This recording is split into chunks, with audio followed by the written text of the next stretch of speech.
Good morning. Welcome back, folks. Happy Monday to you. I hope you had a good weekend.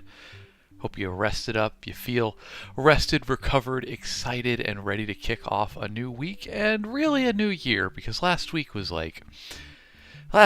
weird, right? That week where it's kind of like the end of December, the first few days of January, there's New Year's in the middle. That was a whole weird time. Some work got done, but I don't know, it just doesn't feel a proper start to the new year. But today does. I'm excited to get into this week and get some work going. So, I figure, what better way to kick it off than with our classic format, Ask an Author Anything. If you've got questions about writing, books, publishing, I don't know, creativity, storytelling, please ask away. I am here to answer them and hang out for an hour or so. And then we'll get back to the work. I'm excited. We're going to be doing some new writing this week. Going to dive into our next book right away as soon as the stream's over. But until then, I'm here to answer your questions. And please ask away if you have any that you'd like to talk about. Always happy to. Always happy to be here.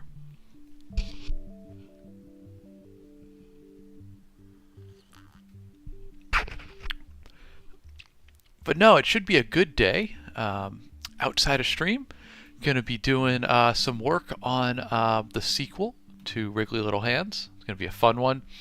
And also sending off a little pitch to a publisher. Going to see if we can't sell another book. Be a good way to kick off the year. Line up our next few projects. Flashy God, you said name every book to prove you're an author. Well, I only plan to be here for about an hour or so today, my guy, so I don't know if I have time for all that. Ethan, you said, is it a kid's book? It's no, it's an adult book. Let's see, I think it's there. Oh no, that's not quite it. I have my keybinds all wrong. There it is. It's an adult book, but young adult, middle grade kids enjoy it as well. But I've written books for man, I have my keybinds all wrong. I've written books for all ages. They're all linked to my bio if you want to check them out. User, you said, hi, how do I start writing a book? Like, how do I get an idea of what to write? Think about what's most exciting to you. What sounds like an idea that you personally would be entertained by? And then start with that. Because the first person that has to like the book and be entertained by it is you. The readers can tell when you were having fun, when you're working. So like something I'll do is I'll just think of what's the coolest scene that I could have in my story that I would just have so much fun with, and I start there and we go from there. Flashy, you like the cover? Thank you, my guy. I appreciate that. Nelson, I have not read The King in Yellow. What's it about?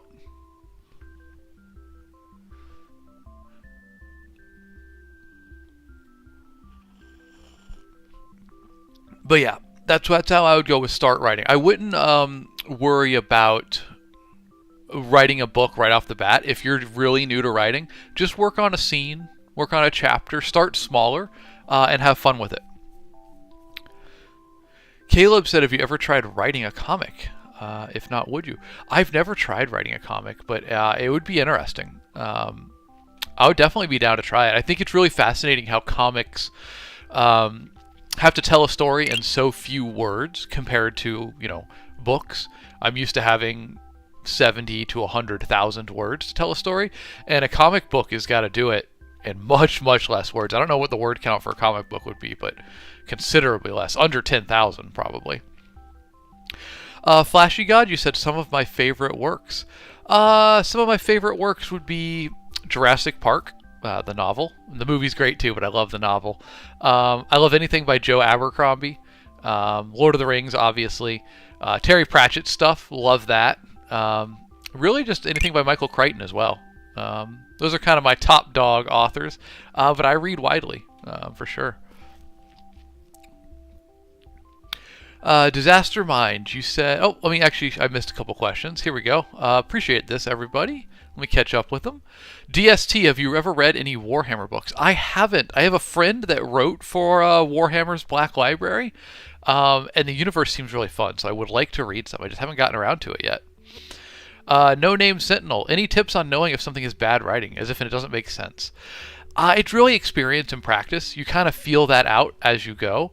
That being said, I think if you're not having fun with it, that's a pretty good indication that other people won't. So focus on making sure you enjoy what you're doing. RC Dude, you said a picture is worth 1,000 words. That's a good point for a comic book. All those pictures are additional storytelling. Good thinking. Disaster Mine, you said, I mean this seriously and I hate it. Do you think ChatGPT or AI will make writers extinct? I don't think so. I'm not... ChatGPT AI is a very good guessing machine. It's like very good autocorrect. It guesses at what you want. It doesn't put together original ideas. Until it can do that, I'm not concerned. James, I don't incorporate AI into my writing process at all. I stay away from it. Ethan, I have read Game of Thrones or A Song of Ice and Fire. Really good books. I quite enjoyed them. I'd love for there to be more of them. Pow Pow, you said, what advice would I give my younger self? Start writing sooner and write exactly what I want. I was too influenced when I was younger to write books that were like the ones I was reading, which is fine, but I was more focused on like trying to emulate my favorite authors instead of trusting my own creative voice. So that's what I would say, is write more of what I want right off the bat. Barry Terry said, how do you clean up a rough draft? Ooh, good question. And y'all, there's a lot of questions, so if I miss yours, please ask it again, and I will get back to it. I want to answer them all. Anyway, Barry Terry, how do you go about cleaning up a rough draft? Primarily, it's fixing typos. It's rereading it to make sure the flow makes sense. There's no dragging in the cadence of the story. And that's really it. It's just fine-tuning, essentially. If the rough draft is rough, the second pass is smoothing it all over, making it an enjoyable experience. Jayton, what's my most popular book? Let's see. This is my best-selling, right down here, Warden. My first and best-selling. It was very on-market, very on-genre when I released it. Wriggly Little Hands is my newest, and it's catching up with Warden as my bestseller. And it's a comedy fantasy about goblins on a road trip to retrieve a doomsday weapon for the Dark Lord. And all the ways they mess that up. They're goblins. They're terrible at what they do.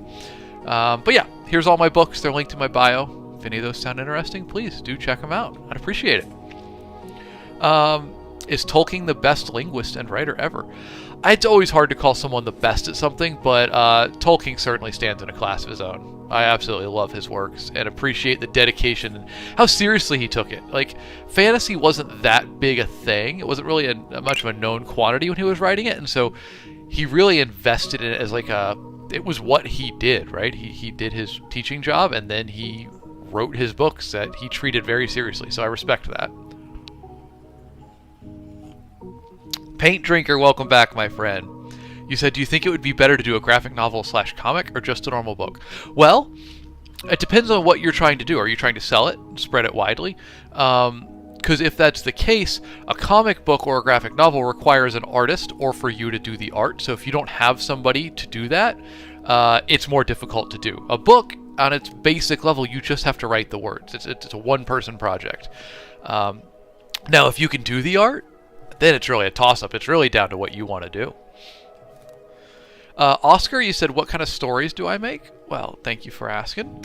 Let's see if I can get them. There we go.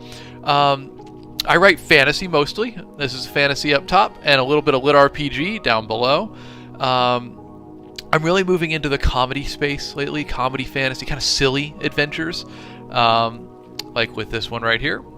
Yeah, but full-length novels, mostly fantasy. And they're all linked in my bio if you want to check them out. Jamie Amos said, how do you approach world building economy? And how do you approach building economy and world building?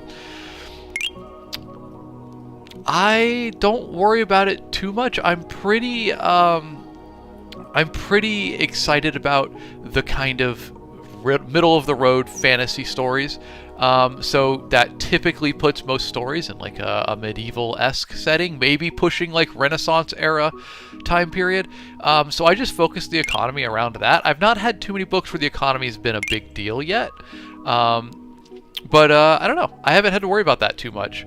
I've written a couple that are set in the near future, so that also made it relatively easy just to kind of extrapolate our current world and move it forward.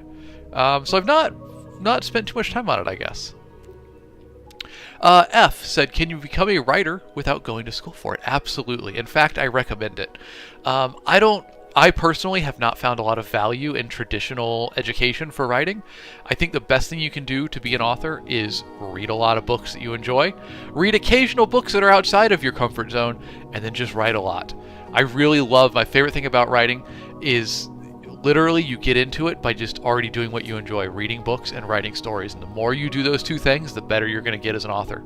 I think that's beautiful. Daryl Dixon, what books have I written here? I'll put them up on screen as I answer the next question, but here's my book ones at least. And they're all linked in my bio if you want to check them out. And if I had to recommend one, I'd say go with Wriggly Little Hands. It's my newest, and I've sold a sequel to it, so we'll be getting to book 2 this year. And we're getting books 2 and 3 in this series as well this year. Sarah Luchik said, hello, I'm new to writing, so I was wondering, how do people like bad or good endings more? I think at its basic level, people enjoy storytelling, be that movies, comic books, etc. I think people enjoy them because they want to have a good time, and that means that a good ending is more favorable. A bad ending, and what we mean by bad ending in this context is an ending that isn't a happy ending. That doesn't mean it's bad, it just means it's not happy. As long as your ending is fulfilling, I think you can kind of make it happy or sad. But on a basic level, most of the time, people want a happy ending. Moon said, do I have any advice for beginner authors? Read a lot in your comfort zone and outside of it, and write short stories. Don't jump right into writing a novel. Novels are long, they're difficult. Instead, write short stories. They're 2,000 to 10,000 words. They have beginnings, middles, ends, characters, conflict, resolution. All the things that you have to learn to write a novel are in short stories, but you can do it way quicker. You can write a short story in a couple days. And there's a lot of contests you can submit them to for free to kind of get eyes on your work. So write short stories, first of all, and read a lot. Toto Grind said, question, how do you write character interaction for readers to easily identify who's speaking? That's a good one. Make sure you make the voices of your characters distinct. My goal when writing characters is that I could have no dialogue tags. A dialogue tag is like Bob said or said Terry. My goal is that I could put just the dialogue into the story, no tags, and people would understand who's speaking each time simply by how unique they each sound. So what I try to do is make every character have a unique way that they speak. Maybe one character speaks primarily in short sentences. Another one uses slang of some sort. One is more aggressive or tends to ask questions more often. Like, these are ways to just make your characters distinct, so that you don't always need dialogue tags. It builds into personality as well. Again, sorry if I miss your questions. Please ask again if I miss it. I do want to answer them all. Fancy Texas, you said I should make a book for Kindle instead of a physical book. Well, Texas, all my books are on Kindle as well as physical and audiobook. So any format you want, they're in there. Dill, you asked, how did I come up with the names in Servant of Rage? I'll pull the cover up for this one. Dill is asking this specifically because Servant of Rage is set in a Mongolian setting, kind of Genghis Khan inspired. And the way I came up with the names for it is I spent a lot of time looking over historical Mongolian names and familiarizing myself with the common structure. When did they repeat letters in a name? What were the most common letters to start names? What's kind of the flow and feel of names? I started with that, and then I created original names inspired kind of by these almost like rules for how they would typically do names. Then I also pulled a few famous names from history and worked them in as well. So kind of a combo of that. But that's what I do for most books. Good question, my guy. Nat said, "What's your favorite mystery and investigation novel, and why?" So I haven't read a lot of mystery, detective novels or whatnot. My favorite lately has been Lockwood and Co. by Jonathan Stroud. Very fun, kind of a ghost setting, investigating why ghosts are haunting certain places. It's an interesting concept. It's like a world where, vaguely, I think in like the 1960s, ghosts just started appearing all around the world, and they're lethal if they touch you. And it takes place kind of in the modern day in a world that has been shaped by this. It's very fun. I've really enjoyed those. Misfits, who does my cover art. So each book has different artists. But my most recent right here was done by Ivan Shavrin. Shout out to him. I love his work. He's so good. Victor Toth did The Far Wild right here. So yeah, it's different artists for each one. But if you open the first page of my book, or the sample on, if you're looking at it on a website, the first page after the cover has the cover artist name right there. Cover artist, editor, etc. I always want to make sure I give them credit right off the bat. Thank you for the follows, by the way. A lot of those coming in, and thank you for the questions. I love it. I appreciate it. Dill, you said Servant of Rage is amazing. I can't get it out of my head. That's why I asked. Well, thank you, man. I appreciate that. And I'm excited to say I'm working on books 2 and 3 in that series this year. I think we'll have book 2 out this year, and maybe book 3 if I can go fast enough. So fingers crossed. I want to wrap that trilogy up. I got some really exciting stuff I want to write there. Desi said, "How many books did I release before becoming a full-time author?" I don't entirely know, because I worked as a ghostwriter for a couple of years before I was writing under my own name. So I ghost wrote multiple, probably 4 to 5 books a year, completely anonymously. So the publisher put a different author name on it, and then I kind of transitioned. It was like a ghostwriting was here, my own authoring was here, right? And I kind of did this and did like a 50-50, and then slowly tilted more into full-time writing under my own name versus writing as a ghostwriter. So if I had to guess, I'd say I released maybe 3 books under my own name before I could go full-time as an author, and I had ghostwritten probably 6 to 7. I've seen 2 comments on it now, so I guess I was answering a question, so I didn't respond immediately. But the Asmongold counter is climbing by not 1, but 2, based on the references in chat. Y'all, we're building towards 100. Here we go. Oh wait, nope, Aiden, you're putting a 3rd one in there. All right, Asmongold counter up to 3.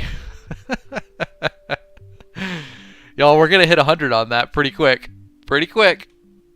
All right, let's see some questions here. Brother Tumnus, you said you'd be so offended by the comparison. Hey, it is what it is, man. I'll take Asmongold. I get Andrew Tate sometimes. I'll take Asmongold over that. Paint Drinker, you said, what would you recommend to do for a character that uses sign language in terms of writing their words? That's an interesting challenge. I actually did have a draft where one of the characters communicated only with sign language. My number one thing to do for that is to research the heck out of it, listen to and read experiences of people who actually communicate with sign language in their everyday life, to just get as authentic an understanding of it as you can.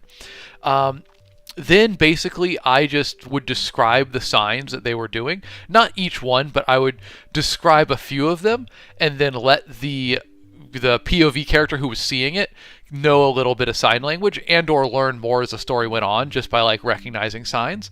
Or I would have just, if you don't want to actually like use it as an opportunity to teach a little bit of sign language, you could just have the character signing and then the POV character understanding it. And then just, I don't know, watch a lot of videos of what sign language looks like, and describe a few hand movements in there, I suppose. I think you can really write anything as long as you research it and approach it genuinely and respectfully. Nat, what genre do I mostly write? So I mostly write fantasy. We'll pull up my books here. It's fantasy up top. It's a lit RPG down below. These are my book ones. There's sequels on these. But fantasy is really where my heart is. and specifically fantasy comedy. So I do a lot of silly books lately. This one's my most recent one, and it's a very goofy story about a bumbling family of goblins on a quest to retrieve a doomsday weapon so they can help the Dark Lord defeat those pesky forces of good. But they're goblins, so they get distracted. They get off course. They go on side quests, and everything goes off the rails pretty quickly. Where was that? David J. asked, what do I think of Tolkien? I love Tolkien. I think his work is incredible. I'm rereading Fellowship right now and just having the best time with it. Sachin on Video App. Hello, my friend. Welcome in. I am from Texas. That's where we're streaming from. That's where I'm writing from. I guess I'm from Florida originally, but I currently live in Texas because my wife worked for NASA, so we moved down here for that. Bang Guts. I have not read the Chainsaw Man manga. I've seen it all around, but I'm not very familiar with it. Natsuki Gushiken said, as an aspiring author myself, what was the hardest part of the process to get your books on shelves? The hardest part is getting it to sell. It's pretty easy to self-publish a book, to write and self-publish a book. It's difficult to get people to buy it. Alternately, it's hard to write a book and get traditional publishing to pick it up, but then it's easier to sell it once that's happened. So there's always a choke point in there you have to pass. I think that's the hardest point. Get Off My Lawn guy said, do you have a story that you keep going back to, but you just can't finish? Yes, I do. I have a story that's project name Nightfall, or True Night, that I have had a lot of trouble with. I've written 40% of the book like 3 different times, but I have pitched it again to a publisher. They seem pretty interested, so we're waiting to see if they're going to make an offer on it, and if they do, then I'm going to have to finish it. And I'm very excited to. I'm very excited to finish it. It's a really cool concept, in my opinion. Glide, you asked how I feel about Dungeon Crawler Carl. I'm a fan. I think it's done good things for Lit RPG. It's fun writing. Matt Dinneman seems like a great guy. He actually has a copy of one of my books, so I'm hoping he reads it and likes it and tells me as such, because that'd be some nice validation. But no, DCC is great. I think it's a lot of fun, and I love seeing everybody enjoy it.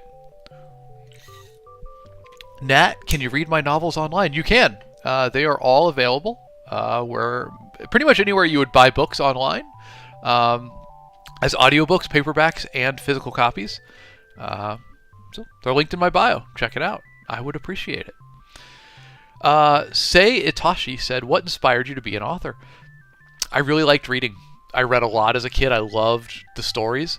And I just got to thinking one day, hey, I could do this. I could write my own.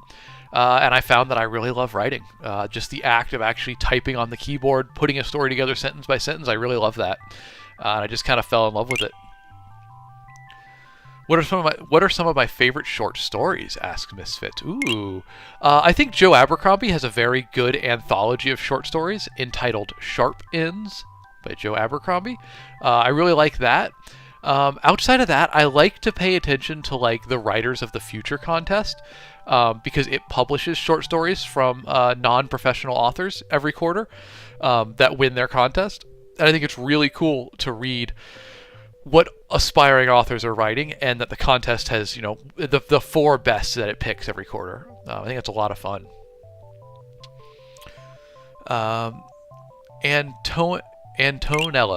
Antonello. I wish I could follow you, but already reached the limit on TikTok. I'm going to do a replacement, just wait. I appreciate that. How do I find motivation to write? Motivation is really 1 part passion and 2 parts consistency. If you stick to your writing schedule, you set a schedule and stick to it, after a while it becomes routine and it feels wrong to not write. So, 1/3 of the time I'm really amped up, I'm passionate, I'm ready to write. 2/3 of the time I'm a little less excited, but it feels wrong to not write. And it's just a good way to trick yourself into sticking with it. So I always say make a writing schedule and stick with it. It makes you better. It also makes you more consistent. Sei Itachi said, do you feel like one day your books can become movies? I hope so. I think there's a lot of them that would be really cinematic.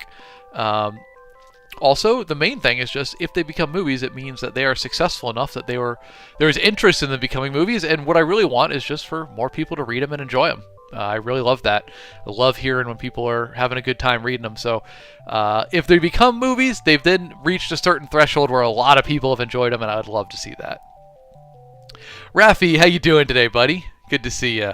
You said the short stories of The Tattooed Man are still some of your favorite. Who wrote that? I've not heard of that. Tony Love, you've read The Far Wild? Hey, thank you, man. That's awesome. I love when readers come in and they've read one of my books. Rock on, dude. Tony's talking about this one right here. It's kind of my Jurassic Park inspired book. It's like Jurassic Park but fantasy. Yeah, I think it's a lot of fun. I'm glad you liked it, Tony. Thanks for telling me, man. Nunya, you said, what's my favorite progression fantasy? Favorite progression fantasy. There's a lot, man. I think He Who Fights with Monsters is interesting. I don't know if it's my favorite, but I certainly like it. I'm gonna put a sleeper up there. I'm gonna put Dungeons of Strahta by G.D. Penman. It's a little more on the lit RPG side of things than progression fantasy, but I like it a lot. I think it's really cool.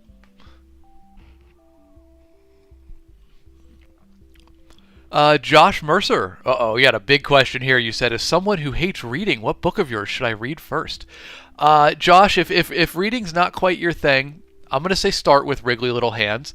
It's really goofy. It's a very silly book. I think it'll have you laughing, and I think it'll surprise you. It's a very non-traditional book, but it's charming and funny, if I can say so without, fanning the flames of my own ego too much. I'd say start with that one. And if you don't like reading, check out the audiobook. Some people like stories, they don't enjoy the act of reading. Try audiobooks. Sometimes that works for you. All my stuff's audiobooks as well. Ned, you said you're new here. What books have I made? Sorry, I was just on the screen. I'll leave it up for a minute. I've written all these and more, but these are my book ones. And if you click the link in my bio, you can see them all. Nico Boi said, do your books take place in the same universe? They do not. No, they're all in different universes so far. Once one of them is like successful enough, I'll write more in the series. But it's if a lot of the here's a dirty truth about publishing. If you write a book 1 and it doesn't do that great, writing book 2 is not your best course of action, because book 2 will never sell more copies than book 1. So if you wrote a book and there wasn't that much interest in it, writing a sequel is often a bad decision. You need to have a certain threshold of interest in order to write more books in the series. Saul asked, what do I think of Stephen King's work? I think that his books are popular with a massive audience, which means he's doing something right. And I really respect how frequent and consistent he is with his writing. I mean, that man sits down and churns out books like we write emails. I respect that immensely. And he's gotten massively popular, famous, and rich from his writing, and he still just keeps writing. That man's just in it for the love of the game. I got big respect for him. What would you say is the easiest genre to write? Ghost Derek, thank you for asking that again. I'm sorry that I missed it earlier. What would you say is the easiest genre to write? Whichever one you have the most fun with. I think that's really what it comes down to. Aside from saying this, step 1 is actually fiction, and then whatever genre you enjoy the most. Nonfiction has to be accurate. It needs facts. You got to do research. It's hard, right? So I'd say fiction is the first gate, and then the second gate is whatever you enjoy most. Do I read any manga? Not too much. I've started reading graphic novels recently, but I'm still pretty new in that world. So I haven't read too much, but I'd be interested to. My goal for 2026. Sorry, I point behind me. You can't see it. Hold on. We'll turn on the bookshelf. There we go. My goal for 2026 is to read through my to be read pile. That's been stacking up. So I got about 16 books on that shelf there and spilling over onto a table that are my to be read pile. So I'm going to try to finish those up this year, and then, or in the first couple months, and then we'll pick up some new stuff. Maybe some manga as a part of that. El Sorte 1 said, do you have to go to college to be a writer? Absolutely not. I think, in fact, the best thing you can do to become an author is to just read a lot of books in your comfort zone and out of it, and then write a lot of stories. I think those are literally the two things you need, and at that point it just comes down to practice, which is great for people like me. I don't pride myself on intelligence, but I do pride myself on work ethic, and I think that when it comes to writing, you can get there simply with hard work and persistence. Elias James, what was your favorite book that you've written? I don't have any favorite children, right? I don't have any favorite children. All of my books are equally loved, and there's not one that I like more than the others. Wink. Does that work for you?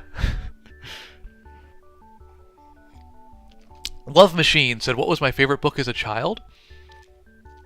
That's tough. I read a lot. I think Jurassic Park probably. It's probably the book I've reread the most, and it's certainly the one I've really enjoyed from an early age.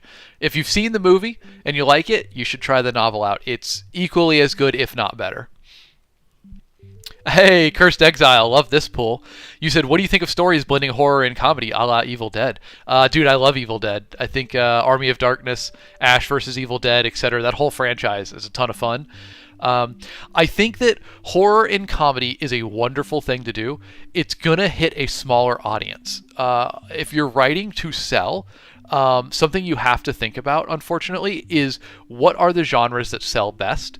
And you have to kind of write in those genres if you're trying to make a living writing, right? You have to write where the market is, and then when you're successful, you can branch more into the stuff that you're truly nichely passionate about. And I think the problem with horror and comedy is it's a relatively small intersection of fans, so you're not going to have the mass market appeal that you would otherwise have doing something more mainstream. That being said, I absolutely love it. I think it's a wonderful mix of genres. Fat Frog, good to see you, buddy. Welcome in. How you doing? Thanks for joining, buddy. I hope you had a good weekend. Glad to see you, man. Welcome in. Mithril, love that name. You said, any books you recommend? I'm into Lovecraftian things and Stephen King. I don't read too much in those genres. This is I'm gonna give you something maybe a little bit outside your comfort zone, but try Starling House by Alex E. Harrow. Starling House. It's horror with a little bit of romance, and it's not quite Lovecraftian, but it pushes that border a little bit. I was very surprised how much I enjoyed that book. I would give that a try. Ives, you said, what's a writing tip or exercise you'd recommend to a beginner? I would recommend sitting down, thinking of a fictional world that you'd be excited to visit, and then just write a scene, a short scene. I mean, 3-4 paragraphs. Or as long as you want, but a minimum 3-4 paragraphs where you just walk through that world and experience it. Write down what you see, hear, feel. Pick cool places from that world and just write yourself into a scene and just experience it. I think it's a really good way to start and see if you enjoy the act of creating fictional worlds and pretending that people exist in them. Y'all, if I missed your question, please ask again. I do want to answer them all. There's just a lot flying through. But thank you for being here. Thank you for asking. Thank you for the follows. I appreciate that. And I will try to answer them all. Jake Hartman over on Video App, he said, wow, it feels like it's been a year since I've been here. Welcome to 2026, Jake. It's good to see you, buddy. Hope you're doing well. Do you have a good new year? Zyke said, do you feel more or less connected to the other forms of art since you started writing? Oh, that's interesting, Zyke. I would say more connected because I can sympathize, empathize with other artists on a creative level, in that, like, before I became a full-time author, thought I was a very, like, solid, dependable, say I'm gonna do it type person, and I largely am. But artists have this reputation of being kind of finicky, kind of flitty. They go from thing to thing, they follow passion and whatnot, and I was like, psh, I'm not like that. I sit down and I do the thing from start to finish like a machine. And then the more I wrote, the more I kind of understood kind of how artists are like that. I don't know. I just started recognizing more of the stereotypical artist traits arising in me, and I was like, uh-oh. I guess I'm not as machine-like as I thought I was when it comes to creativity. I don't know if that made any sense. Xbaz, Xabzz, said, "Bro, I'm trying to write a fantasy book over here. How can I progress my world building skills?" Um, a good way to progress world building skills is to pick the craziest thing that you think could happen in your world, and then work backwards to make it meet your story. So like, I don't know, a meteor comes plummeting out of the sky and radically redefines the shape and temperature, climate of the world or something like that. Dragons suddenly appear. Like, just pick a crazy thing like that and then justify. You don't have to write it in the story, just justify through notes how it's possible. I think getting practice justifying insane scenarios allows you to think outside the box and get better at creating interesting world building. That, or on the micro scale, do ask yourself questions like, what holidays exist in my world? How long is the week? How long is a day? What are things that people celebrate or dread? And just coming up with like the minutia of everyday life. What are foods that people commonly eat? If there's a feast happening, what would the spread look like? Stuff like that helps you develop the minutia of a world, and the little details help make the big details feel more natural. Nat, you said, what's the biggest improvement you had in writing from Warden to Wriggly Little Hands? Hey, good question. Biggest improvement? Trusting myself. I think trusting myself. I with book one, my first book ever, I wrote very much what I thought was expected. I think I did a good job. I enjoyed it. It's still a really well-selling book. But when I got up to my most recent one, Wriggly Little Hands, that was the first book where I fully trusted my voice to be like, as I was actively writing Wriggly Little Hands, I was like, I think that there's a chance that people read this and go, what the heck was this guy on? This makes no sense. This is completely strange. It's not funny. And I had that doubt throughout the whole writing process, and it's turned out to be my second best-selling book ever, and it's still climbing. I think it's on track to be my best-selling ever. So what I learned through the 10 books between writing this one and writing this one was fearlessly trust your voice and what you want to do. Your authorial instinct, your artistic instinct. Robin, you said, how do I find motivation to write? You have so many ideas, but not the motivation to do them. Motivation is 1 part's passion and 2 parts consistency. You have to be, when you're excited and you want to write, excellent. But set a writing, if you want to write, set a writing schedule for yourself and stick to it. Even if you only write, say you say, I'm going to write 3 days a week. Even if on one of those days you're feeling terrible, write a bare minimum of a paragraph. Anybody can get a paragraph out. It doesn't have to be good. It could be bad. You might decide, I'm going to cut this later, but just stick to what you said you're going to do and write on your writing schedule. Because if you stick with that for 5-6 weeks, it starts to become routine. And then on days where you miss it, it feels wrong and you'll want to write. That makes it easier to consistently write. And remember that writing is a marathon, not a sprint. Writing is a long game. Mithril, you said this is related to writing, but I'm a DM, also for a group of 6 people, and I'm looking to write. Any tips? I think, honestly, y'all, it sounds so reductive, but my biggest advice is just have fun with it. Feel free to be creative.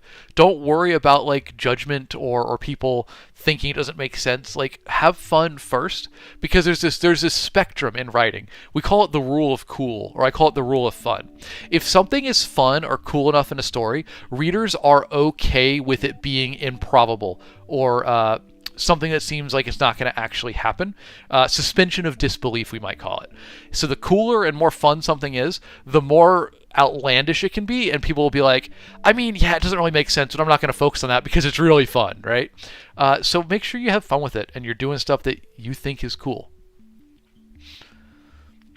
What's my recommendation for someone who's trying to get into reading books? Try different genres. You might not know what genre is your favorite, and some genres will hit with you and others won't. I don't read a lot of I don't read a lot of like hardcore romance where it's like romance is the main plot. I primarily read more like fantasy. It's like an adventure story or like a mystery or something, or a little bit of horror. But I found that I'm okay with a certain amount of romance in there, and I actually enjoy it more than I thought I would. So just read widely, I guess. Leo asked, how long did it take you to write your first book? So that would have been this one right here. I think I wrote it in 5 months, probably, but I had been a ghostwriter for a couple years prior to that, so I was pretty used to writing. I've gotten it down now to about 2 to 2.5 months, about how long it takes me to physically do the draft of a book. That being said, some take longer. Sometimes you just hit a creative block or you run into roadblocks, and you have trouble with it. But and don't expect those speeds off the bat. Like, that's 2.5 months to write a book is the culmination of me doing this job since 2018, even before 2016, really. It's a lot of practice. But yeah, I think about that timeline. And just since we haven't mentioned it in a minute, y'all, I do stream Monday, Wednesday, Friday. So thank you for being here with me. I appreciate that. I'm trying to get to all your questions. But outside of this, I'm a full-time author. That's how I support myself. So if you want to support me or the stream, please think about picking up one of my books. They're all linked in my bio, and you might enjoy them. Harry Gerard said, should you create a whole story and then write it, or write whatever enters your head next? That's up to you. There's kind of 3 ways to plot a book, in my opinion. You can do no plot. Just write by the seat of your pants, chapter after chapter, see where it goes, and then fix it in editing. That's called pantsing, or gardening, I guess. It works totally fine. If for some people love it, others hate it. If you really need everything plotted out, then instead you can do plotting, or building, we call it sometimes, where you plan everything ahead of time and write it out. You plot every chapter in a row, and then you go and write them. And then there's a third one in between. I call it a skeleton outline, but it's basically something I've used a lot, where I will plot the overarching summary of the story, basically with bullet points for each, 1 bullet point per chapter. And then I will follow that outline, but allow myself the creative freedom to make pivots and changes as I go. So instead of having, 400 words detailing every event of each chapter in my outline, I just have a bullet point that says this happens in this chapter, and everything else about how that happens is up to me to figure out. I've liked that in the past. Right now, with my current book, I am trying to write with no planning. I'm just letting it go. We'll figure it out as we go. And it's been an interesting experience.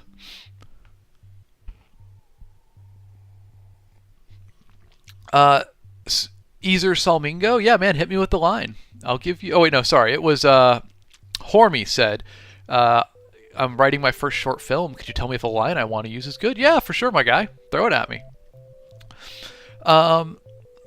Emer Salmingo, what books you create that you'd want to become an anime?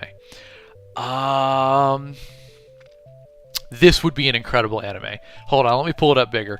Servant of Rage would make such a good anime.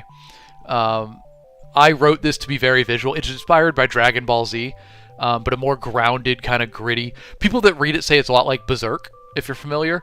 I would like that to be an anime. I think it would be sick. It's very visual with the magic and the fight scenes and stuff. I think that would be a good candidate for sure.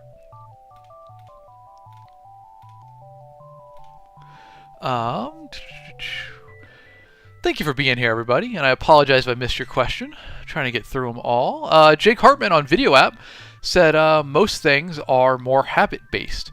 Murakami wrote a great book about his love for running and how it draws from the same place writing does for him. Both require you to slowly put one foot in front of the other. Sometimes you'll be excited for the work, other times it'll be a struggle.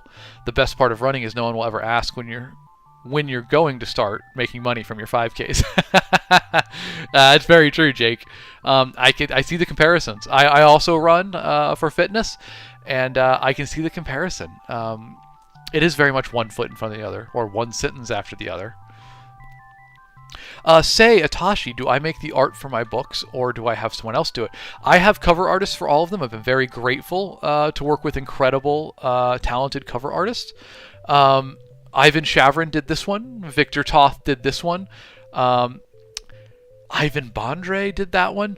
But if you ever go to any of my books, if you open the cover, on the first page, what we call the title page, we have book name written by Alex Knight, and then beneath it you have edited by, cover art by, etc. That's all my title page right there at the beginning, because I massively respect my cover artists and my editors, the people that make my books look and read good. Let's see. Messages from the stars. How do you connect all the ideas you get? Sometimes I have good plot ideas, but I can't make them mix. Honestly, it's practice is what it comes down to. It's relatively easy to have fun, exciting ideas. The hard part is making them make sense in the story and linking them together. And that's something you just get better at with practice. And that's why I advocate for so much writing short stories before novels. Because short stories, well, they're shorter than novels, but they give you a chance to try out these ideas and link them together in creative ways. Without having to do it over the course of a whole novel. It's kind of like running a 5K before you run a marathon, right? You get better at training, and you train for marathons by running 5Ks. So you train for novels by writing short stories. Say Itachi, you said, is Wriggly Little Hands a comic because it looks like one? It is not. It does have that style to the cover, and it also has little doodles at the beginning of every chapter that kind of illustrate a fun moment from the chapter. But it's a full, chapter, book, novel, words on page. It's just very silly, so I wanted the cover to depict it. People say it has the energy of a D&D campaign, where the DM is just taking a shot after every chapter, and it just gets more and more insane as it goes. So it fits the vibe of the cover, but it's not a comic book. Let's see. Dill, you said, how far into reading a book will you quit if you're not enjoying it? Pretty quickly. Only because I have a lot of books that I want to read, and I'm a very slow reader because I spend so much time writing. So if I'm not really vibing with a book, I tend to DNF it, did not finish, and move to the next one, just because I don't have as much time as I want to read, so I don't really have time to spend on books I don't enjoy. I like to say life's too short to read books you don't enjoy. If you're not having fun with it, man, move to the next one. No worries. What book did I enjoy writing? I mean, all of them, friend. I've enjoyed all of my books that I've written. Really, that's why I wrote them for the most part. I think that writing has to start with enjoying what you're doing and telling a story that you're really having fun with. Olian, you said, I have an idea, but I don't know how to turn it into a storyline. Any tips or words of advice?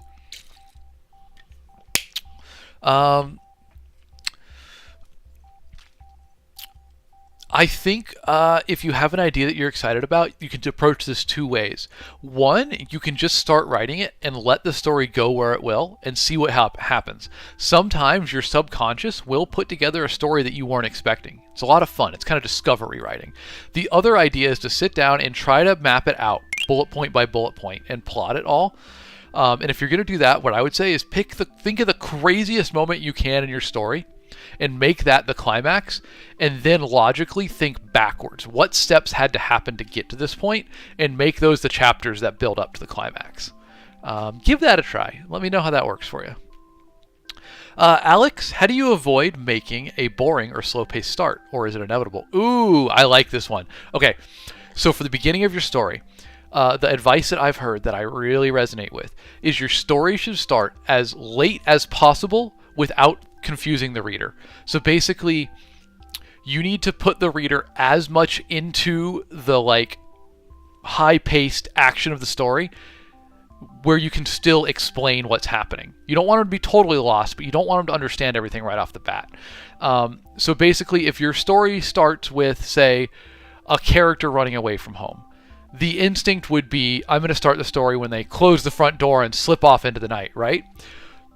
But you might be able to make it more compelling by going several steps further into that journey and starting the story there, as long as you can still explain relatively quickly or make apparent that the character has recently run away from home. A story picks up momentum as it goes, and the higher momentum it is when you can get a reader to start and it still makes sense to the reader, you're just going to get them a running start, basically. It's like giving them a speed boost right into the story. I don't know if I explained that particularly well. I'll think on it and try to say it better. Yogiri said, how do you properly introduce higher dimensions without including mathematics? I'm not sure specifically what you're asking, but I can say in a general sense that you can introduce any concept that you want as long as it's fun for the reader, honestly. I talked earlier about the rule of cool. Readers will not seek a full explanation for something if it's fun enough, or they'll be more willing to suspend their disbelief and just roll with it if it's a cool or fun idea. So I'd say as long as you make it a fun, cool concept, don't feel the need to have to explain every little detail about how it works. And in fact, sometimes it's better to not explain things. Famously, a good example here, in Lord of the Rings, there's a section where Gandalf mentions the nameless things beneath the earth. And he just casually drops this lore about like, oh yeah, way beneath Moria, there's these nameless things that dwell in the dark and gnaw at the roots of the world. I won't mention their name now for fear they'll come. And it's just like, hold on, what? Go back to that? And he never brings it up again. And it's to me, that's one of the coolest parts of the story, because it's just like, it hints at this bigger, wider world, but doesn't feel the need to explain it. It makes the world feel more alive.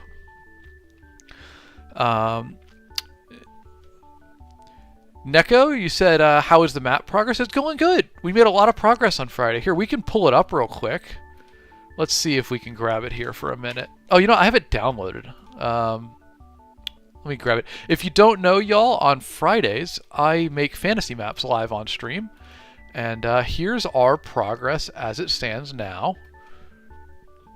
I'll move it. There's our map that we've been working on.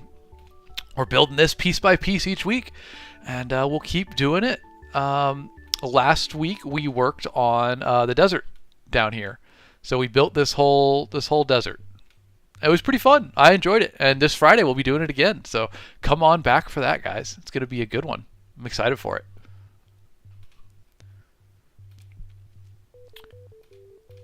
Oh, doing that made me lose my TikTok chat. That is unfortunate. Hold, please. I will get it back, everybody. Sometimes this happens. Let me grab it here. I have to tune into my own live to see what you're asking. Okay. Here we go. Okay.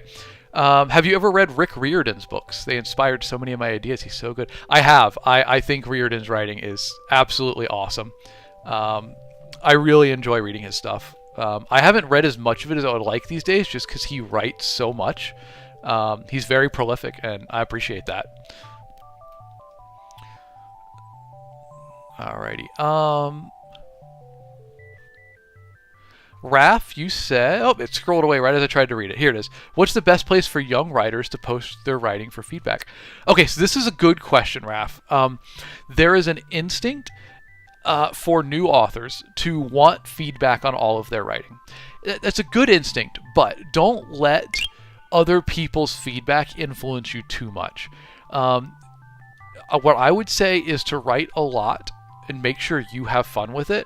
And then if the best way to get feedback is to post it on a site like a web novel site like Royal Road or Wattpad or Archive of Our Own, and write short stories and submit them to contests, because sometimes in the contest you'll get feedback from the judges who are professionals in the industry.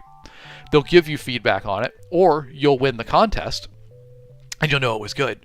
Alternately, if you post on sites like Archive of Our Own, Royal Road, Wattpad, Web Novel, etc., you'll get reader feedback if people see it and read it. And I think that's a good way to get feedback. Alex, you said... Oh, darn, I scrolled away right as I read it again. Let's see. Alex, you said... There it is.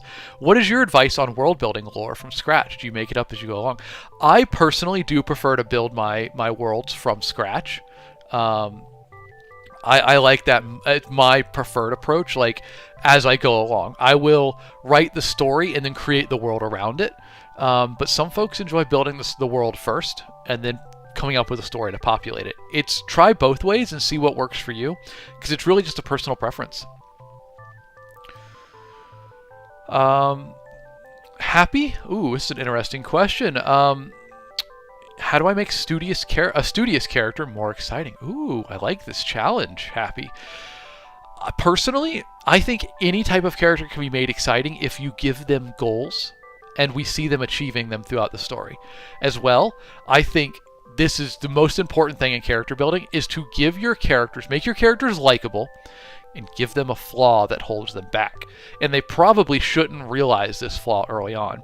And through going through the story, they will fix that flaw about themselves and become a better person. That's a very satisfying arc for a character. So I think 2 ways to make a studious character more exciting: give them a flaw that they will overcome to become better throughout the story, and give them little goals that they'll hit as the story progresses. Chewy Chew on Video App, my friend, welcome in. You said, is it a fear that your story's sounding like AI or Chat GPT? I've heard of people changing their styles because it looks suspicious now. No, I wouldn't go so far as to change style because of it. I have famously used M-dashes all of my writing career. You can see it in my books going all the way back to my first one before ChatGPT even existed, and I'm not changing it now. I chose that because I enjoyed that style of writing. It's a good way to show an interruption to a thought or an idea, and I really like it. Or it's a good way to have a character who is speaking be interrupted and cut off. I really like it. It's a very useful writing technique. The reason AI uses it is because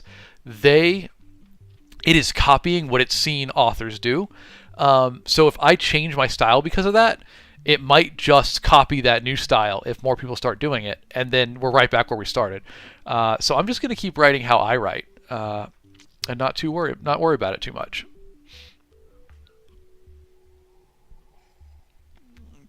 Ridgen, this is a good question. When it feels like writing, or when it feels like everything has been said and done, how do you find originality? Ideas are cheap, execution is hard. It's very easy to come up with cool ideas. It's very hard to turn them into good books. That being said, a counterpoint to this, it feels like everything's been said and done before, it has. Every story in the world has already been told, but it hasn't been told by you. Your voice, the way you see the world, the way you think about things, the way you react to things, that's what makes your storytelling unique, and that's what makes it interesting. So if it feels like everything's been done before, that's okay. You can do a story that feels like it's been done before, but do it in a way that's true to you, that's in your voice, the way you process, see, and react to the world. That's going to make it interesting. A story can excel on voice alone. There's an overemphasis on originality for beginning authors, when in reality what you need is execution. And execution just comes from practice and trusting your voice. Lagushka, I think it was, Lag8Ushka, how do I describe terror better? Ooh, it's the tough one. Okay, so terror ties into expectation, anticipation. Horror is all about setting up something scary we expect to happen, having the character be like, it's going to happen, and then it doesn't. And they're like, hold up, why didn't it happen? Oh no, it's going to happen any minute now. And the longer you draw that out, the more scary a scene feels. In movies, they get to do jump scares. I think those are cheap anyway. Books can't do jump scares. So what we have to rely on is anticipation and fear. And the basic recipe for that is understanding a bad consequence will happen, being concerned it will happen, saying, oh God, now it's going to happen, and then it doesn't, and you're like, why didn't it happen? And you draw that out a moment. That creates like a dread, essentially. That's kind of a quick way to do terror. Then, of course, it can evolve into sheer panic. And I think that once you do deliver on the scary concept, then you can go into the sheer panic side of it. S.H. Chasm, this is a good one. You said, do you think an author should stick to one genre or theme in their career, or should they branch out? Okay, there's 2 answers here, my guy. There is the answer for, I write to sell books and make a living, and I write because I love it and I just want to do what I love, and I don't care about sales. If you care about sales and you want to be practical about it, the less romanticized answer is you should stick to one genre. The reason being, if you write say you write a fantasy book and then a sci-fi book, definitely not something that I did early in my career and made this mistake. People love your fantasy book, right? And they go, hey, what else has this author written? Oh, a sci-fi book. Well, I like fantasy. That's why I read him, so I'm not really interested in that sci-fi book. And they don't read it. So really, you've written one book. Or alternately, they enjoy the sci-fi book, and they go, what else has he written? Oh, fantasy, that's not really my vibe. And they don't read that. So you're down to one book. Instead, if you write a bunch of books in one genre, readers are going to go, oh, I love this fantasy he wrote. Oh, he's written 6 more fantasies? Excellent. I'm going to read those too. So for that reason, if you're trying to write to sell, to make a living, you should write in the same genre. Hopefully, it's a genre you're passionate about, and try to pick the genre you're going to write in because you enjoy it. Now, on the flip side, if you're writing purely for the art of it and because you enjoy it, write whatever the heck you want. Write a romance one week, a sci-fi the next, a horror the third. Like, do whatever you want. But from a marketing standpoint, it is better to write in one genre, so that your reader base, as it builds, continues to know what to expect. Great question, though.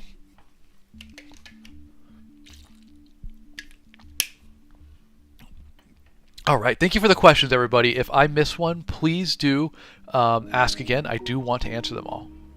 Zyke said, how do you make a story more immersive, specifically if you're writing in first person? A lot of things can contribute to immersion. I think one of the best ways to do it is to add small details. Things such as holidays in your world, assuming it's a fantasy world not based in our world. Little details about food, about daily routine. These are things that make a world feel more alive. Alternately, on the larger scale, hint at things that happen beyond the world of the story that don't matter in the story. Because any real world is going to have events happening in different places at different times. If you think about your daily life, you have like your goal that you're doing, go to class today or go to work. But there are always a million things happening around it, right? If you want to write a world that feels more immersive, more alive, make sure just to mention a couple of those events here and there to make the world feel bigger and more alive. And like I said, if it's not based on the real world, make sure you think of things like holidays and traditions and whatnot. Just little mundane details. It makes a world feel more alive. Iron Knight, cool name. Is it best to stick to one project, or is it okay to work on two? The one was very heavy, and there might be a part two, but I don't see it. But anyway, better to work on one project or two. That comes down to you. Some folks, I know a lot of authors who work best when they can write one project they're excited about, and when they're not excited, they move to a second project, and when they're not excited about that, they move back to the first project. So they kind of bounce between. The danger with that is letting yourself start too many projects and never finishing any. So I would say if you're going to do that, limit it to 2 projects. Otherwise, I am personally a fan of working on one project at a time, but I have a one-track mind. I'm very beginning, middle, end in order, like get it done. So that's how I do it. But it's totally up to you on how you want to do that. Give it a try both ways and see what works best for you. Jake Hartman, over on Video App, you said, I forgot who said it, but the author said, one for me, one for thee. So he would write one book to sell, and the next an oddball book he was excited about. Yeah, that could work, Jake. That is, I think, coming from the place, though, of an author who's already successful in their career. Thank you for the follows, y'all. I appreciate you. I think that advice is coming from a place of an author who's already making good money, so they can successfully write a book that's going to make money, and then a book that's a passion project. You have to hit a certain level of success in order to do that. Oh, here's a good one. Sertapasanopo? I'm sure I butchered that. We're going to call you Cert. Said, how do I publish a book when I'm on a very tight budget? Okay, there are a few things you have to spend money on, in my opinion, to get a book to professional publishing level. You need a bare bones edit, and you need a good cover. Those are the 2 most important things if you want to sell books, because a cover is going to be everybody's first introduction to your book. Of course, don't judge a book by its cover. Unfortunately, that is absolutely what we do. In a world where there are endless books to read, cover is the first thing we experience, we interact with. It's our first formative thought about a book. So you got to spend money on a cover. If you're on a really tight budget, find an artist who's early in their career and who would charge less. You don't have to go to someone who's going to charge $2,000 for the art for the cover. You can find an artist who's early in their career who might do it for cheaper, or there are cover designers who will get the rights to already produced images, stock imagery, and blend them together in like Photoshop to make a cover. Those can be really good too, and they're a lot cheaper than original art covers. The second thing you need is an editor. You got to have an editor do a pass on it, even if it's just to catch typos. No matter how much you self-edit, it's just impossible to catch all your typos. You become blind to it because you know the writing so well. You need someone with a fresh eye. Those are the if you only had a very limited budget, those are the 2 things you got to spend money on for your book, in my opinion, to professionally publish it and meet a standard that will sell books. Dominic Sek, You said, will Thief of Honor be a paperback or just an online book? It will be a paperback, but only available through local book fairs where I'll be selling it in person. The main reason is the way the algorithm works on Amazon. Having a bad release can affect your other books in the series. So if my publisher, Servant of Rage, Thief of Honor, that series is through Portal Books. If they publish Thief of Honor, the novella, and prequel to Servant of Rage on Amazon, and it doesn't do very well because novellas typically don't, it will drag down the rest of the series. So they're hesitant to publish it on Amazon. So instead, we're producing paperback copies on the back end, and I'm just selling them where I can at certain book fairs. So for the most part, it's going to be online only, ebook, and no audiobook for that one, just ebook. But I will be selling limited quantities of paperbacks. Sorry about that, though. I do try to do paperback, audiobook, and ebook for everything, but with novellas, it's a different world. The economics are totally different. But since we talked about it, y'all, I'll go ahead and pull it up here for a moment. The book that we were just talking about is this one, Thief of Honor. It is a prequel novella, so 30% the length of a full book, and it's a prequel to Servant of Rage right here. And you can get it for free if you sign up for my newsletter or join my Discord, both of which are linked in my bio. So you'll get this one entirely for free, and you'll get A Wriggly Little Assistant, which is a prequel novella to Wriggly Little Hands. So you get both of those for free if you sign up for my newsletter or join my Discord. That's linked in my bio. Please check it out if you want. Free books are nice, huh? Let's see. Other name wasn't available. Welcome in, my guy. Good to see you. Is there a difference between a novella and a short story? Yeah, it's largely technical industry terms. The way it goes is a short story is shorter than a novella. A short story is like 2 to 10, maybe 15,000 words. And for context here, your average fantasy book is around 100,000 words. So that makes the math easy. A short story is 2 to 10%, maybe 15% as long as a full novel. A novelette is around 12 to like 30,000 words. And then a novella, I believe, is like 30,000 to 50,000 words. They're all just different terms to describe the length of a story. By and large, they're loose terms. No one really adheres too much to the word the word count in them. So the long and short of it is, a novel has an expected length. A novella, a novelette, a short story are all shorter versions of that. Chewy Chew on Video App, welcome in, my friend. You said, how do you make lore actually mysterious but still possible to figure out rather than being too confusing or too boring by explaining everything in text? What I'd do for that is I would have an event that I, in my notes outside of the story, write about and understand what happens. And then I would intentionally sprinkle in 3 to 4 facts about that event throughout the story that I think are enough that the readers can piece together the remaining elements on their own to understand that event, but not fully lay it out. That's how I go about that. It's up to you how much detail you want to give. But I think that's the best formula for it, especially because I think the real magic of writing exists in the space between the words on the page and the reader's imagination. They're going to read what you wrote, what you envisioned, and they're going to think about it, it's going to go into their head, and it's going to change. They're going to bring their own perspective, their own bias, their own ideas, their own misunderstandings even, into that, and that's going to change your idea into something new, and that's really cool. That's the magic of storytelling, in my opinion. And if you just give details to an event outside of the story, they're either going to figure it out the way you want, or they're going to come up with their own version, and that's cool too.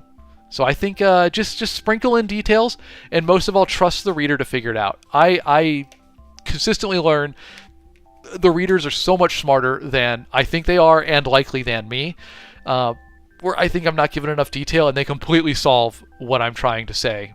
I think I'm being coy about it, and they're like, oh yeah, that makes sense. I already figured it out. Jack Ann, good to see you. Welcome in. I appreciate having you. Happy Monday. How's your new year going? Starting off right? I hope so. Sung Moon, good to see you as well. Rich, what's up, buddy? Howdy to both of y'all. Happy New Year. Welcome in. Rich, how you been, man?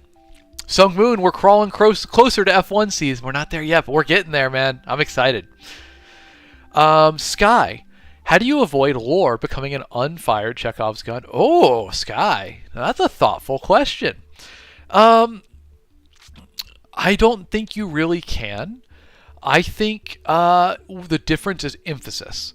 Every little detail you mention isn't going to be thought of as a Chekhov's gun, which, by the way, I should explain that concept for those that don't know. Chekhov's gun is a concept in which, if in Act 1 it's mentioned that there's a gun hanging above the fireplace, in Act 3, probably that gun should be an important plot element and should be shot, should be fired.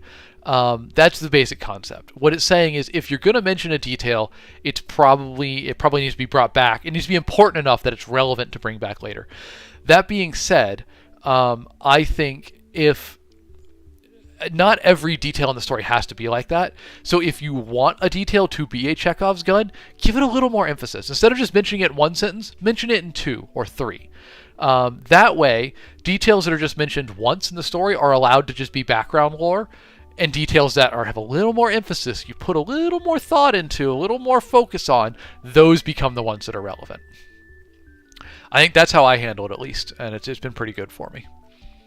Oh boy, I wanted to read one and it scrolled all the way away. Oh, Jack Ann, you got into Spiffbo. Congratulations to you. That's amazing. Well done. Give me the title on Discord. Send me the title of your book so I can follow along and see how it does as I go through the judging process. Well done. Drake, you said, got any tricks for not getting overwhelmed by the process of starting a book? I do. I do. To not get overwhelmed, don't just start with a book. Books are big, unwieldy, difficult things. It's like going from not running to running a marathon. It's way too much to tackle all at once. Start with writing short stories or even just short scenes that you enjoy. A short story is like, do y'all know Dragon Ball Z? It's like the hyperbolic training chamber. It's basically a condensed, accelerated way to train yourself without spending all the time required to write a novel. Short story has a beginning, a middle, and end. It has characters, conflict, resolution, but it does all of that over the span of 10,000 words, 1/10 the length of a novel. Write short stories and submit them to free contests. Short stories are smaller, they're easier, but they teach you the essential elements of what to write for a novel, because a novel is just a short story that's just been expanded out by 10 times. So start with those. That's the easier way to do it.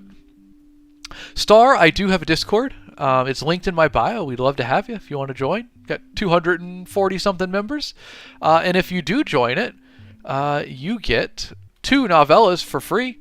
So you get this one, a prequel to my comedy fantasy book, entirely for free. And you get this one, a prequel to my Dragon Ball Z Mongolian dark action book as well. So that's 50,000 free words. That's half of a free book, basically, if you join the Discord or my newsletter. Someone asked a good one. Where was it? It scrolled away. I wanted to talk about it. The Fantasy Hive is your blog for Spiffbo, Jack Ann. Rock on. Good people over there. I hope it goes well. I'm pulling for you. Fingers crossed. Someone asked, how many books do I plan to write this year? I am signed up to write 3. I have 3 books that I have sold the rights to publishers that I have to deliver on this year. Super excited to write those 3. Those are going to be the first 3 books of my year. I'm hoping to get those done by about the end of quarter 2, maybe a little bit longer than that. And then I have 2 books right now that I have pitched to publishers that I'm waiting for a response on, and I'm really hoping that they are excited about them and they want to give me an advance and buy the books. So I'm hoping to write 2 more. So 5 total this year. We'll see how it goes. I think at minimum 4, but I'd like to shoot to hit 5. That'd be awesome. Millie, good to see you. Welcome in. You said, quick question, still a fan of K-pop Demon Hunters? Absolutely. I think it's a really well-written story. The music's incredible. Big fan. I appreciate you introducing me to it last year. Fat Frog, you said, do I listen to music while I write, or do I enjoy silence or a show?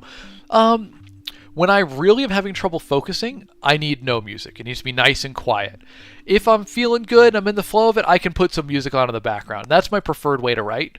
But if it's a day where I'm just having trouble getting that mental focus, the music can be distracting.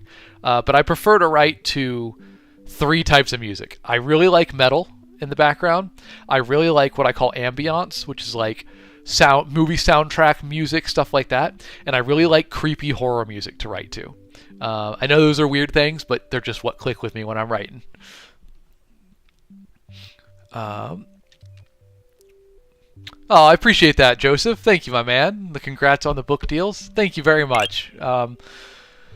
Yeah, we'll see. Fingers crossed. The 3 that are already sold are great. I sold those last year, so now I'm trying to sell 2 more this year. We'll see. Seth Word, you said, do I think I can get to Brandon Sanderson speeds? I'm at 2 months to 2.5 months for a book, so we're getting up there. I know that I can write faster. I mean, last year I wrote a book in 12 days.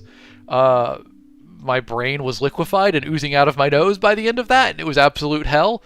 But I can do that. I just don't enjoy it. Writing is a marathon more than a sprint, so I try to write at a pace that allows me to consistently write every day, because that's better than writing fast and then burning out. The one and only Shockwave, my Discord is linked in my bio. If you click to my bio on this site and then go to the link tree, you'll see a link for Discord there. Harako, what plot is... I don't know what you're asking there. Nico, do all my books take place in the same universe? No, they are different universes. Different universes for now. Fluffy Vegas, how do you handle exposition in your stories? I like to make it minimal. I probably to a fault, this is something I need to work on. I tell too much of the story in the moment of characters speaking or doing actions, and I think there's a very good way to use exposition. Telling about story that's happening off the page. I think that's a great way to move a story along or talk about background details. Even just show the passage of time. I'm a bit weak at that. So I'm working on getting better at it, because it just, for some reason, my instincts are like, no, every scene has to be in the moment, characters speaking, doing things. And I'm trying to get better about that. Flaw Least said, what work did you do? So here are, here we go. Here are my books that I've written, book ones at least.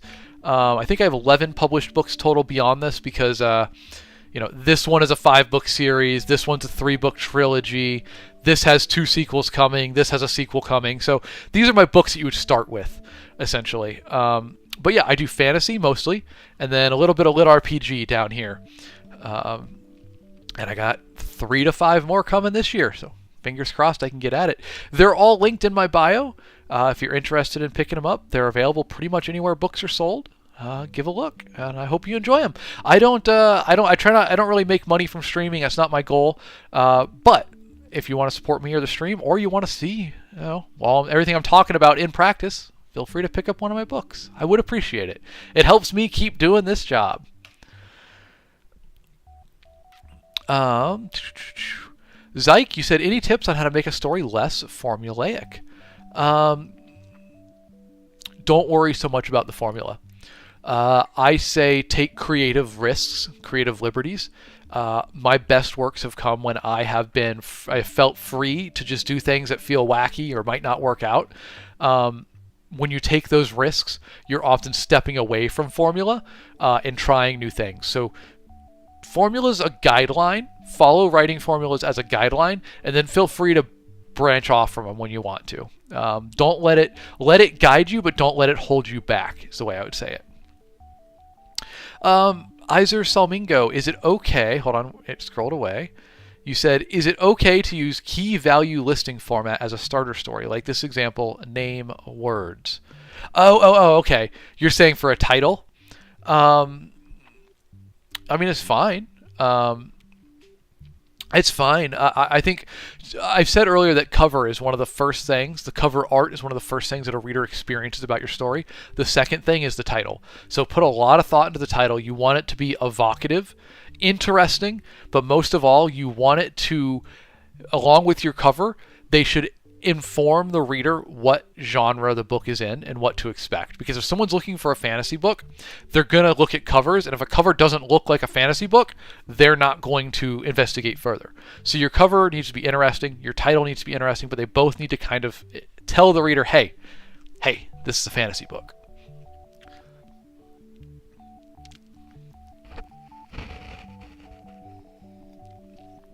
Sung Moon, you said, how many books did I write or publish before becoming a full-time author? In my ghostwriting, probably like 7, I think. And then so my ghostwriting was here, and my author income was here. And I slowly, as my author income ramped up, I pulled back on my ghostwriting until we finally switched it entirely. And now it's 100% author, 0% ghostwriting. So it was a smooth transition, but I had a lot of practice under my belt before being able to do it full time. That being said, you don't have to write a ton of books before you can go full time. It's really just about how successful the books are. You could achieve it on one book if it does really well. The reality for most people is it's not going to happen on just one book. So that's why you have to love the process and continue working consistently. Because for the large majority, for 99% of authors, probably like 99.5% of authors, your first book's not going to make enough money for you to go full-time on. User 245593 said, are there any free apps you suggest for writing or getting your notes organized? Personally, I just use Google Drive and Google Docs because it syncs to my MacBook, my computer, and my phone. That being said, there's a lot of good programs out there. I know... I almost said a different one. I almost said the wrong program. What's the name of it? Scrivener. I'll put it in chat for you. Scrivener is a popular one. It's not free. It has a cost, a one-time payment, but it's really good. Yeah, I really keep it simple, though. Plotter is another good one. Plottr for outlining stories. Again, it's a paid one. But yeah, I prefer to keep it simple. I really just use Google Docs. I feel like a blank sheet of paper, digitally of course, is basically the best thing you can use. Kai Go New York over on Video App said, what's their favorite thing you ever wrote? I don't have a favorite book that I've ever written. All of my books are loved equally, and I enjoyed writing them all very equally, and I don't have any favorite books at all. There you go. Let's see. But welcome in, my guy. Thanks for asking. Lucy said, what do I do if I have the whole story but I can't write anything? Start small. Start with bite-sized, accessible pieces. And try to tackle that. Because it's daunting to look at a whole story, the whole big idea, and try to sit down and write it. Just do it step by step. Jake Hartman on Video App earlier said he had heard a quote that running is like writing and that both are just putting one foot in front of the other. I think about it like that. It's really just one sentence after the next. Don't worry about the whole idea. Break it into bite-sized pieces and write those little bite-sized pieces.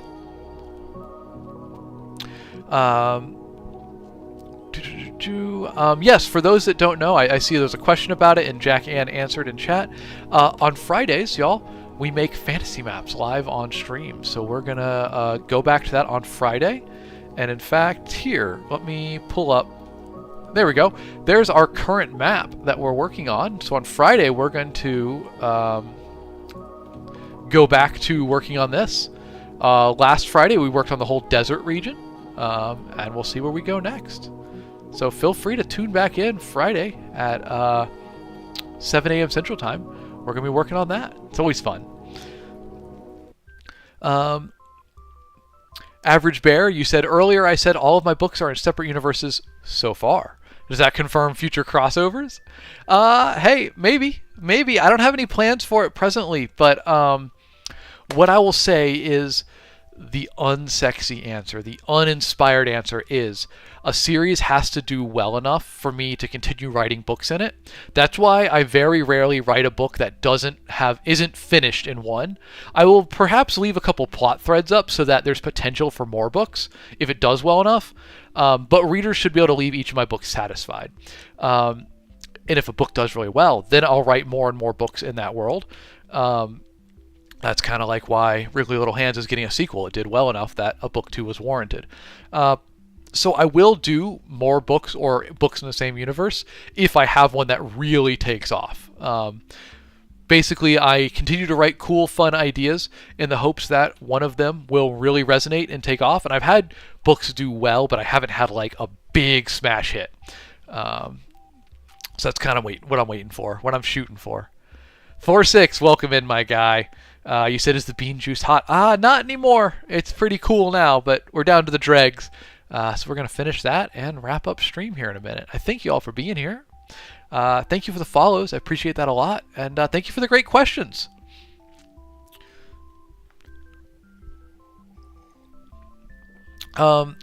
K Goy over on Video App said, did you ever think about inserting yourself, or have you already done that into your books? So I have not done a lot of self-insert writing. In fact, any. And my current thoughts on it are, why haven't I done that? I should do that at some point. So in a future book, I'm definitely going to try to insert myself as a character. But I've not done that previously, and I don't really know why. We're going to try that in the future. Autumn Eichhorn said, where do I publish my novella at? Amazon? I'm a newbie beginning author. Autumn, that's up to you. There's different ways to go about it. Amazon's a great place if that's what you want to do. Another great strategy is publishing it on a site like Wattpad or Archive of Our Own or Royal Road. Those are great web novel sites where there are a lot of active readers looking for stories. So that's a great place to find readers. You can do that and put it on Amazon as well. The fact of the matter, though, is that there's so many books being published every day that just publishing yours isn't enough to get it noticed. You have to find ways to make it stand out. And that's why I like sites like Royal Road, Archive of Our Own, Web Novel, Wattpad. Readers are coming there looking for stories. And you have a higher chance of being discovered there and building a readership. Whereas Amazon has so many books published that it's hard to get noticed through all the noise.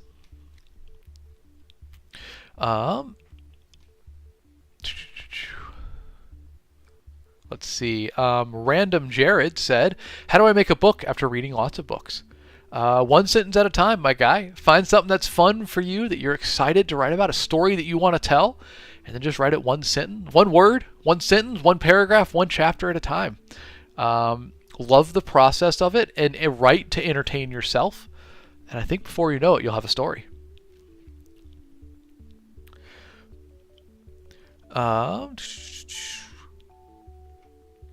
Yosef said the problem is any idea to write people already think about it and did it. So how can I get an edge on that? Okay, so what you're saying is people have already written the idea that you might want to write.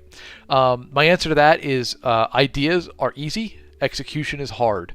It's okay if the idea you want to write's already been done, because what's going to make it matter is how you tell the story and how well you tell that story. Anybody can come up with ideas, but it takes work and practice and passion to execute on that idea to make it a good story. It's one of the beautiful things about writing. Every story's already been told, but it hasn't been told by you. Your voice, how you process the world, how you see the world, that's what makes the story interesting. Voice is very overlooked, but it's one of the most powerful things about telling a good story. Honeymoon, you said, has the Elder Scrolls ever inspired you? I mean, I'm a big Skyrim fan. I've delved into the lore of the Elder Scrolls. I quite like them. Played the Elder Scrolls Online for a while. So yeah, anything that you take in that you're excited about, all your experiences in life, all of that feeds into the creative output of stories you write. So consciously or not, the Elder Scrolls have definitely inspired my writing. Sky, you said, how do I find an editor? Where do I look? So there's a good easy option is sites like Fiverr or Reedsy, where people are up for hire for gig work. That being said, the best way to find an editor is to be in spaces where writers, editors, publishers, all these people are talking. So that could be subreddits, that could be writers forums, that could be sites like Royal Road, etc. Become a member of that community, and you'll start to learn who are respected editors there, who's an editor maybe that's starting out that wants more work, and you can partner up with them and have them, they get practice editing by working on your story, and you get an edited story. It's really just about community. So find the spaces where people are talking about books, talking about writing books. Like I said, subreddits, forums, web novel sites. Hang out there, get to know the community, and you'll start to meet people who could be an editor for you, or maybe a cover artist, or give you good feedback. Scientific Cartman said favorite word. Ooh. Favorite word. What is it right now? It changes from time to time.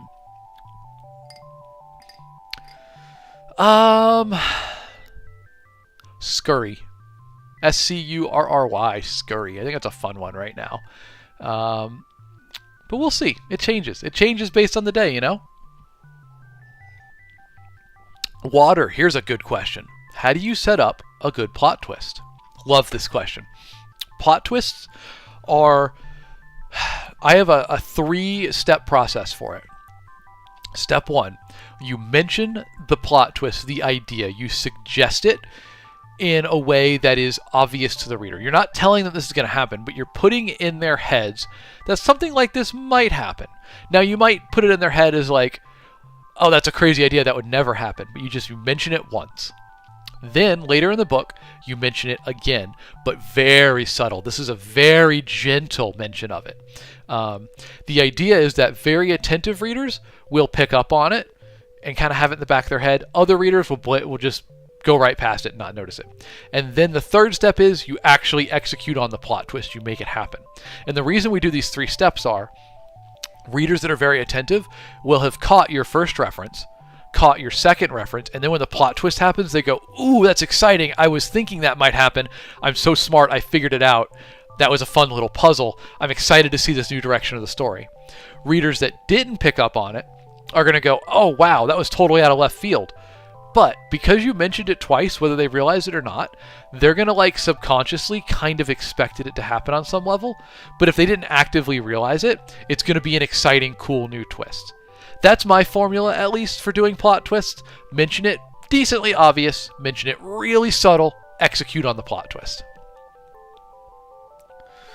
Alexander Hamilton, coming back from the grave to ask, do I like Percy Jackson? I do. It's great. It's a great book series. I haven't seen the TV series yet, but I've heard that it's good. I'll have to check it out. But no, Percy Jackson's great. It was quintessential reading for me back in the day. Chasm said, do you think there's still a place in literature for purely good or bad characters? Absolutely. Absolutely. What's popular in books is like fashion. It's cyclical. It comes back. We had a big streak where people were liking morally gray characters, kind of muddy morals, etc. I think good and bad characters are coming back right now. I think they're going to enter their heyday for a little bit, and then they'll fall out of fashion again. But right now, definitely. Lucy, how many times did it take me to write one book when I was a beginner? Oh boy, I think 3 attempts to write my first book. I wrote it, didn't finish it, rewrote it, finished it, and then realized, oh, it'd be so much better if I did it this way, and then I rewrote it again. It took a lot of effort. That being said, I don't think there's a lot of value in rewriting like that. I think there's more value in just writing the next story. The next story you write's always better than the one before it, because you've gotten better as an author. You've learned the techniques better. So the best use of your time is to start a story, finish a story, write the next one, and just keep moving forward. Even if you enter, a short story contest or you submit your book for publication and it doesn't get accepted, if you're already working on the next book, that just means, or the next story, you're going to have another product ready to go for that next contest or that next publisher. And while they're considering that, keep working on the next one. It's how you get better and better and better and keep having more products to offer.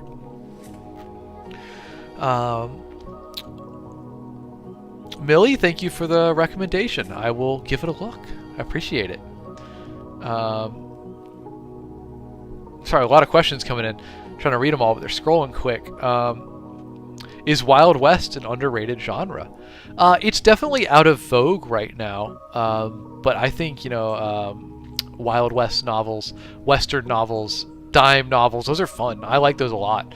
I think they're not a hot topic item right now. Doesn't mean you can't write them and sell them, and it doesn't mean they won't come back into style. It's hard to predict where the industry is going to go next. I saw in 2025, I saw a reemergence of Dragon Rider fantasy, which I thought was totally milked dry, but it came back and sold a lot of books. So who knows what's going to be popular next. So if you're passionate about it, write it. That's what I say.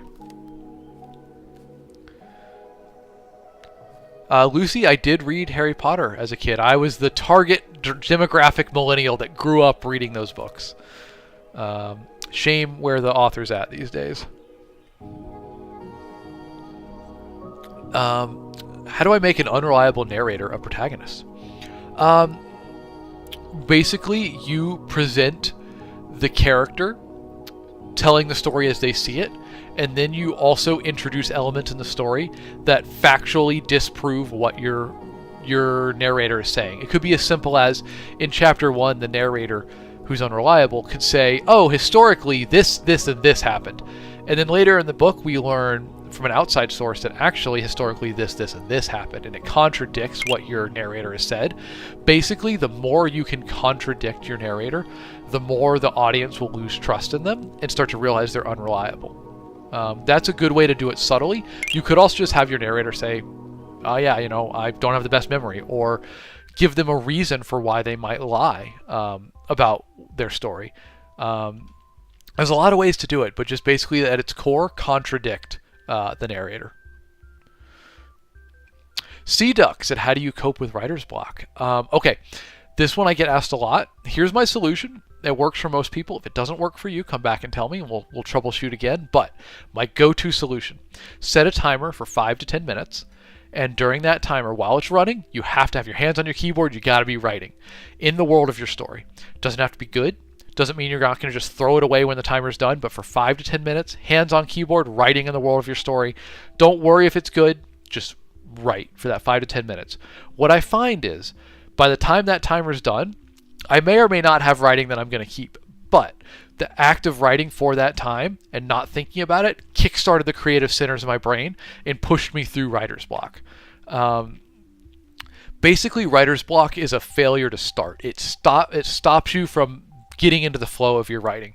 If you force yourself to write for those 5 to 10 minutes and remove the pressure of it being good writing, it just kind of brute forces its way through writer's block. That's what works for me. It's worked for a lot of viewers. Let me know if it works for you. Blessed, you said, aren't you the guy from YouTube? Well, I do stream on that website, which I just realized. I'm not supposed to say the name of it. TikTok gets mad at me. Oops. Yes, I stream there as well, and I do have videos there. But I'm not particularly known or famous or anything, so I don't think you know me from there, probably, unless you follow my channel, which, hey, I appreciate. That'd be cool. Thank you for the gifts, by the way. I appreciate y'all, and thank you for the follows. As a quick little reintroduction, since we've been going for a minute here, I'm author Alex Knight. I write full-time. These are my books. They're linked in my bio. If you'd like to pick them up or try them out, please. They're linked in my bio. They're available in paperback, ebook, audiobook, any format you want. It's fantasy up top, and it is lit RPG down below. So if there's any of those that sound interesting to you, please give it a try. I stream Monday, Wednesdays, and Fridays at 7 a.m.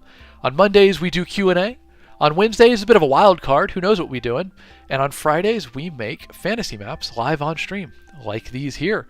And anytime I'm live, please, if you have questions about writing, ask away. Writing, publishing, how to get published, all that stuff.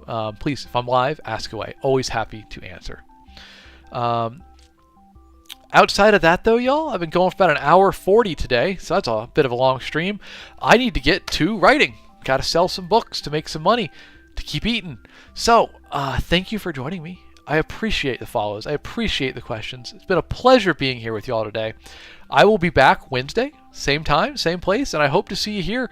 If you had a good time today, please give me a follow so I can catch you on the next one. I would love to have you here.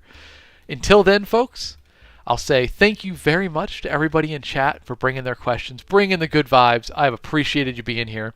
As well, thank you to my excellent moderators who have done a little bit of moderating today, but for the most part haven't needed it because chat's been so well behaved, but I appreciate you nonetheless. Thank you very much to Melissa Lee 28, Raffi the Engineer, One Happy Harpy, the Seth Word, other name wasn't available, aka Slindy, Leisha T, and Aaron Winnick for doing the moderating. Thank you to you, chat, for being here. And of course, thank you to Kevin McLeod of Incompetech.com for the use of his songs Farm, Manor, Cottages, and Northern Glade, which provided our background music today. And lastly, thank you to Raffi the engineer, our community member. You might have seen him hanging out in chat. He composed and produced our 5th song, Midnight at the Round Table, which you might have heard playing in the background today. So thank you very much, everybody, for being here. Once again, if you want to join my Discord or my newsletter, they're linked in my bio, and you will get 2 free stories for free for doing that. Sky, you're starting to read Wrigley now? Well, thank you. I hope you enjoy Wrigley. I appreciate that. Let me know what you think. Thank you for taking a chance on it. I appreciate y'all. Anyway, everybody, have a good rest of your day. It has been an absolute pleasure being here with you, and I will see you next time. Until then, be excellent to each other, and I'll catch you on Wednesday. Peace out, folks.